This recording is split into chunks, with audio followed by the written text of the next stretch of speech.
Well, greetings and salutations, everyone. I hope everyone is doing well today. Today, I have an assortment of terrifying encounters that will leave you with chills running down your spine. Before we get into them, though, a couple links. As you know, I rely on Patreon and PayPal and my merch to help the channel to continue to grow and go. The links to Patreon and PayPal are in the description below, my merch displayed directly under the video. Also, Dogman Frightening Encounters Volume 1, 2, and 3, the audiobook versions. They were written and researched by Tom Lyons, narrated and produced by me, Jeffrey Nadolny. Those audiobooks are available on Audible, Amazon, and iTunes, the links to which are also in the description as well. Now, everyone, I have taken far too much of your time. Let's get on with today's upload. Shall we? Today's first encounter. I was just 12 years old when I had an encounter with a beast we know as the Dogman. It's certainly something that I will never forget. I was born and raised in a small village in Illinois called Fox Lake. If you've ever visited there, you will know there is not a whole lot going on there. It's a lot of forest preserve around a sizable lake, a few restaurants here and there. That's about it. Undoubtedly, there is plenty of land for any animal to hide, even a large cryptid. One of my childhood friends and I went through a phase where we would search for sturdy branches, then carve them into quality spears. We had a lot of fun decorating them and comparing the finished products. From the way I remember it, I feel like we had a real knack at the hobby. We probably could have sold things somewhere if my mom hadn't thrown them out. So, with our spears in hand, we would wander into the woods for hours on end. At one point, we came across this huge property that was in the middle of nowhere. We went there many times, and even though there was usually a car parked in the driveway, it always felt like nobody was ever there. However, there were always these two German shepherds that were put there to look after the place. Also, the upkeep of the property was excellent, so there had to have been people regularly taking care of it.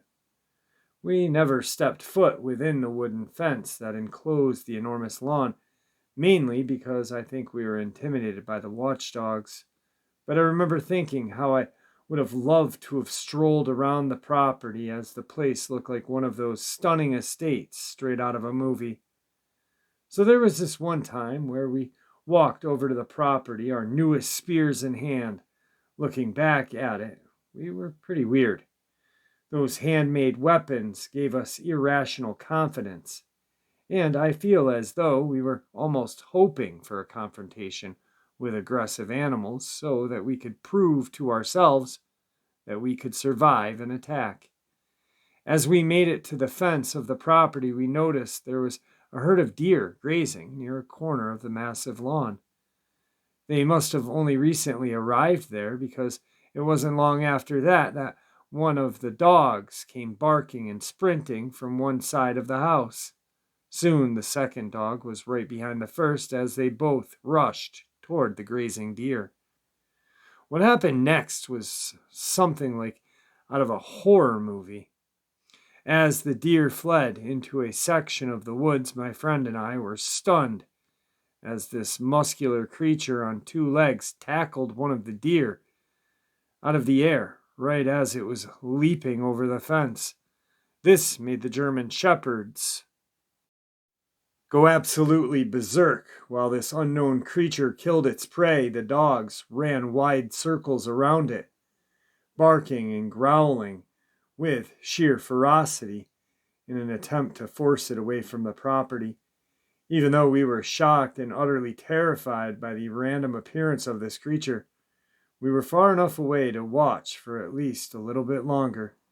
Something that we both agreed was so strange, how much the color of this creature's fur matched that of the German shepherd's. I'm sure it was nothing more than coincidence, but What are the chances of that? I'm going to jump ahead for a moment, but it was a few years later then my same friend informed me of entities known as skinwalkers. I guess he had watched some special on them or something, and it persuaded him into suspecting that's what we had spotted that day. It was his theory that skinwalkers will sometimes morph in a way that helps them blend in with the atmosphere as a way to fly under the radar of unsuspecting victims or prey. It sounds a bit insane to me, but then again, the sight of the creature made nearly anything possible as far as I was concerned. Now, getting back to the encounter itself, we continued to watch as this muscular beast tore a few chunks of meat from the deer and stuffed them in its mouth. The German shepherds were still hysterical, desperate for the thing to go away. It had still only been maybe 20 to 30 seconds since the creature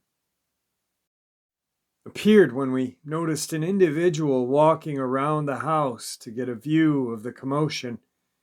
He hadn't noticed us, so we continued to watch. I remember he was a white guy and was balding at the top of his head. He wore denim pants and a white t-shirt. We were too far away to see any further details of what he looked like. The man walked a few yards alongside the wall of the house and raised what had to be a pair of binoculars to his eyes. I have no way of knowing this, but the way he stood his ground gave me the feeling that he had seen this mysterious creature before. He then proceeded to pull a whistle from his pockets, and when he blew it, the German shepherds came sprinting toward him. The three of them went back around the corner and inside of the house. By that point, the dog-like creature was already dragging the dead deer over the section of the wooded fence that it had hopped over in the first place. I remember the look on my friend's face as our minds raced to comprehend the insanity of everything we had just seen.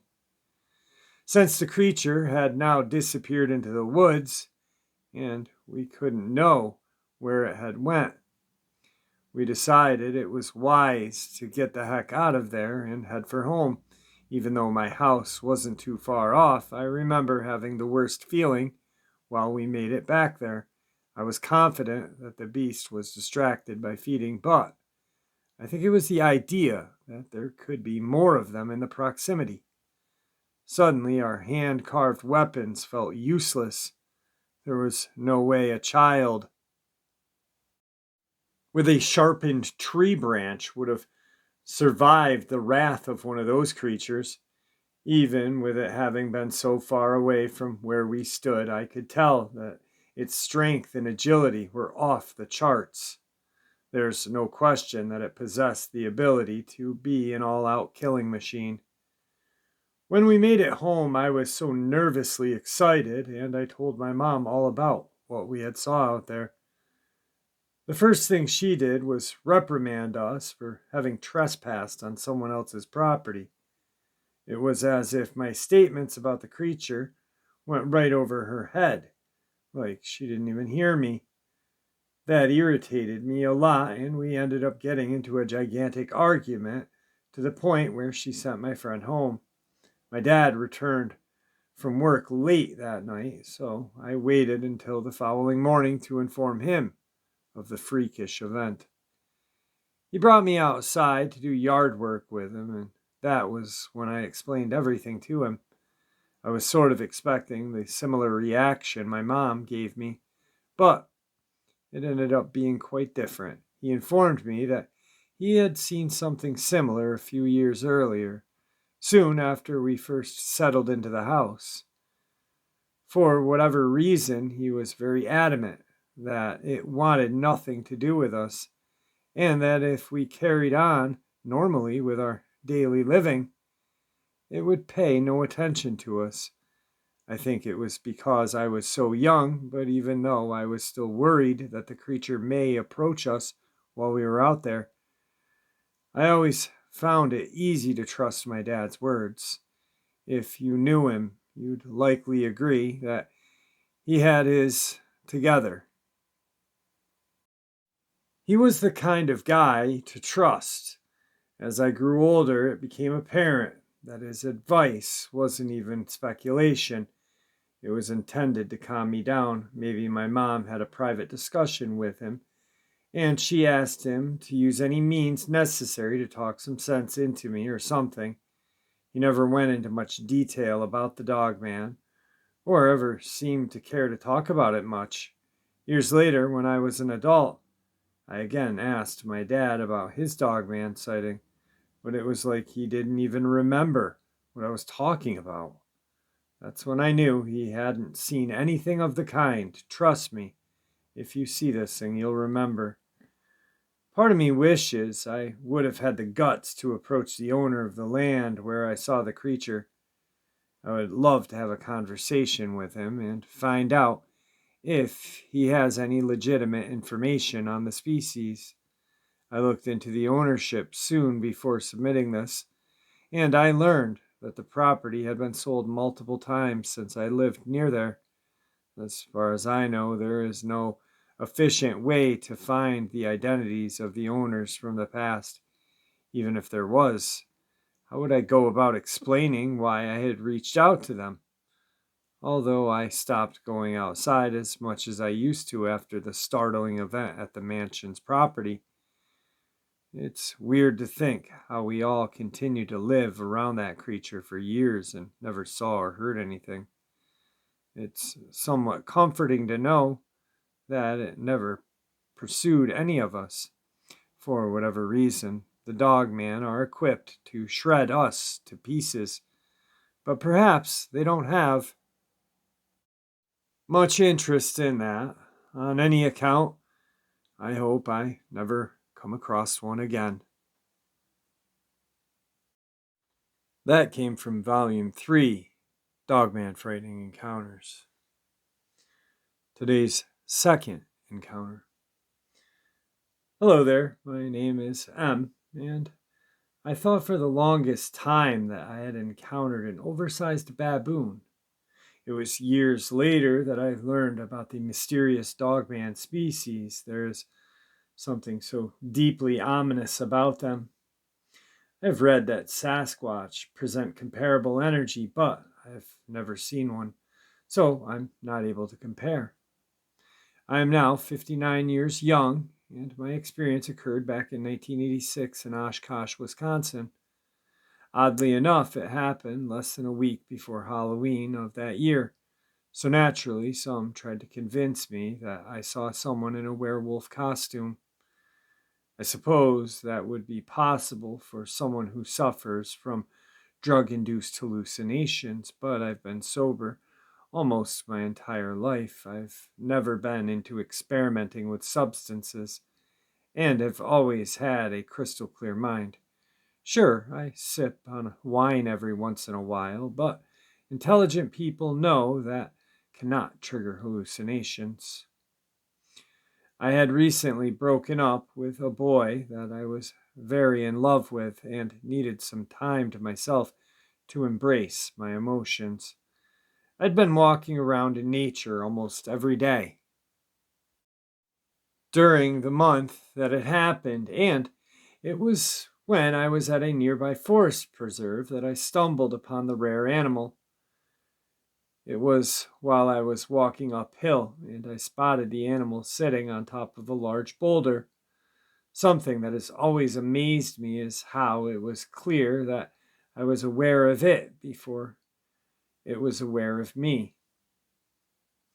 I know this because I'll never forget how its head perked up and its eyes widened as it heard my semi-slip on a few pebbles. I then watched as its mouth slowly opened and formed what looked like a menacing smile. The smile was a lot like how the Joker smiles, only add sharp teeth. There was something about the way it looked at me that made me believe I was moments away from getting torn to pieces. Truthfully, I remember not caring very much. I was so depressed from my breakup that I think I would have been all right dying at that moment. I think that is the only reason I didn't immediately turn and run in the opposite direction. Its fur was a very dark brown color and had a tint of gold. However, the gold tint could have been caused by bits of sunlight that pierced through the trees. Its ears and snout were black. I've read all the reports that describe the shape of the head to be a lot like a coyote's, but I thought it looked a lot more like a baboon. I think that one of the other reasons I thought it was an ape of some kind was because I could make out a set of hands and feet, as opposed to paws and claws. I once told one of my friends, who has Native American roots, and it was his opinion that what I saw was a skinwalker. Honestly, I prefer to not think of it that way because that seems so much creepier than a dogman. When I think of skinwalkers, I think of witchcraft and magic and all that other stuff. And it makes me feel as though whatever I encountered could still be haunting me. Another creepy aspect of this sighting was the position in which the creature was sitting. Its posture reminded me of how you'd often see children sit, with their knees just below their chin. I can't say exactly why I felt that way, but I am confident that it was an adult. It slowly rose to its feet, and I noticed how the feet were quite long and curved around the boulder, similar to what monkeys do with their feet. It definitely had an extremely strong grip. It stood up for somewhere between 5 to 10 seconds before transitioning to a crouching position. Its legs looked so powerful that I felt it could have leapt all the way over to me with minimal effort. Although it was insanely muscular everywhere, I couldn't help but notice that its belly was protruding. It didn't match the rest of its build, so I think that it had only just finished a large meal.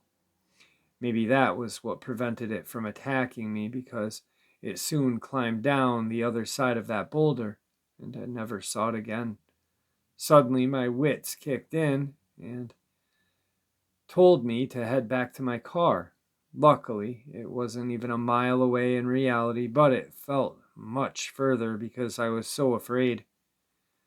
I was living with my mom and stepdad back then, and I told them about the encounter as soon as I saw them later that day. Surprisingly, they seemed to believe me. I don't know if it was because they were trying to be agreeable, given what I was going through, but they both were very open about my interpretation of what I saw. It was very comforting, and that's something I've always appreciated when I look back on it. It's a shame that not everyone who encounters cryptids has someone who will trust them on that matter, or at least be willing to listen with open ears. In a sense, I felt that frightening encounter was a blessing in disguise. It was sufficient at distracting me from my grief I was feeling, and it expanded my worldview. I always had an inkling that we were being lied to on multiple fronts, and it was nice to confirm that I wasn't a fool for having thought such things. My daughter was the first to introduce me to the works of Tom Lyons after she came across his Instagram account. She convinced me to create my own account so that I could stay in the loop, and it was as soon as I discovered he had released the first volume of Dogman Frightening Encounters that I knew I had to participate. Thank you, Tom, for your willingness to review my report. And that encounter was from Dogman Frightening Encounters, Volume 2, my friends.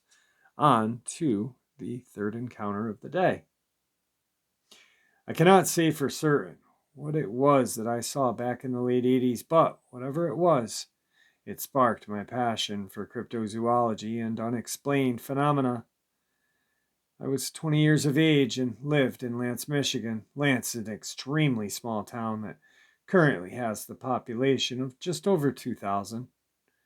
Everyone who lives there knows there is not a whole lot going on there. It was spring, and we had just opened the local golf course for the season, which is where I worked at the time. I did all kinds of things to keep that place running smoothly. But it was one evening while I was driving the Kubota, the cart that gathers golf balls, that I saw something I will never forget. I was riding the vehicle out on the driving range when suddenly this large, funny-looking animal emerged from the nearby thicket, carrying a mangled, bloody carcass. I'm pretty sure I was able to make out hooves, so that makes me think it was probably some land animal such as a deer or a goat. After the strange creature walked a few yards out into the driving range, it dropped the carcass from its jaws and began shifting its head in all directions. The way it moved made me feel as though it thought another predator was near and may come along and try to steal its dinner. It looked in my direction on multiple occasions, but I suppose I was far enough away not to be of any concern. I was so stunned by the sight of this thing that I stepped on the brakes to observe it. I turned around to see that there was still one golfer using the driving range, and it was plain to see that he had also stopped what he was doing due to the sight of this creature. I watched as he took a few steps forward from his tee so that he could get a little better view of this creature, but even from his distance, the sight of the creature was pretty intimidating, preventing him from wanting to get any closer. I was essentially in the middle of the creature and the golfer, and even though I had a steel cage around me, something was starting to tell me that I might not be as safe as you'd expect. The longer I stared at this creature, the more I realized how dangerous looking it was. Its long snout, full of razor sharp teeth, large claws extended from strangely shaped hands, and I could make out a very prominent muscle definition. The thing that immediately caused me to see that this was no ordinary animal was the fact that it walked on two legs. It doesn't physically make that much sense because the legs had the shape of a dog's. The way they're bend differently at the knees from ours. If you've seen how the legs of demons are often depicted, that's how these were, only with feet or paws instead of hooves. Even though the lower body was very different, the upper body was very similar to that of a muscular human's. That is, aside from the head and the hands. But its body language was so different than anything I have ever seen before, man or animal. There was something about its movements that almost made it feel as though it were from a different dimension. I know that sounds strange, but I can't think of any other way to express the odd behavior. It just didn't align with the rest of the environment. Another thing that I thought was strange was how it perceived the driving range as a safe place to munch on its kill. I would never expect for it to perceive any open area as an appropriate place to feed. As I sat inside my caged vehicle, I continued to mentally slap myself, trying to come to terms with what I was staring at. By the time I looked back at the golfer, he was already gone, leaving me entirely alone with this large predator and the carcass. For obvious reasons, I wanted to turn my vehicle around, but with the way the creature would occasionally glance in my direction, my instincts told me that there was a good chance it was going to follow me. And if it did follow me, who knew what unsuspecting innocent bystander I might have accidentally lured to it. It got to the point where I felt like I had been watching the creature eat the bloody meat for an eternity, motivating me to try my luck and start driving. the vehicle toward the concrete path that led to the shed. It was as I began turning the vehicle around that something from the opposite direction seemed to capture the creature's attention. I watched as it stood up as tall as it could go, as it perked its head up and looked toward the woods, then stepped in front of its prey, seemingly blocking any view of it. That was when I felt as though I could guess that its height was somewhere between 7 and 8 feet. So I was slowly turning away when out of nowhere the creature sprinted toward the same section of woods that it had come out of. Whatever it was running toward concerned it so much that it left its prey behind. What I initially thought was that there was something in the woods that had it worried enough to cause it to head in the opposite direction. However, the way it ran toward the woods left me believing that there was competition, or it recognized another means of prey. Of course, it's something I'll never know. And I still, to this day, have trouble accepting what I saw. The sight was so out of this world that I don't think I'll ever fully accept it. I made it safely back to the garage, parked the vehicle, and went home. I mentioned it to my manager that there was a strange animal out in the driving range, but I didn't get too detailed on the notion that it looked like a monster. All I said was that it looked like some large dog that might be dangerous. So he should consider calling animal control or something. I did return to work the following day, and the mangled carcass was gone. Nobody that I worked with spoke of it, so my theory is that the creature did come back sooner than later to retrieve it. Anyhow, that's the gist of my report. And that, my friends, came from Dogman Frightening Encounters, Volume 1. Alright, everyone, so that was from Dogman Frightening Encounters, Volume 1.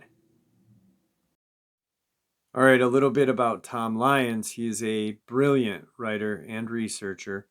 He has a range of books from Sasquatch Dogman to Reasons Not to Go into the Woods.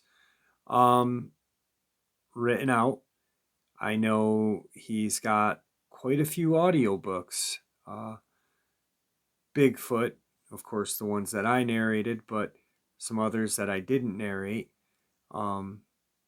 I'm hoping that in the near future he chooses to bring some of his written books to audio, and he chooses me because I had a really good time making these audiobooks.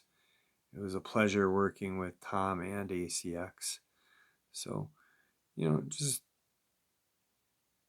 check him out. I'm sure you guys will like it. His books are available on Amazon. So, with that, I want to thank everybody for all of your support. I would like to encourage everyone to practice kindness because there's enough garbage going on in the world today. And may the Great Spirit watch over us all, and may He lead us through this path that we call life today, my friends. We're going to need someone to help us lead us through, aren't we? Anyway, with that, everyone, I'll see you tomorrow, hopefully.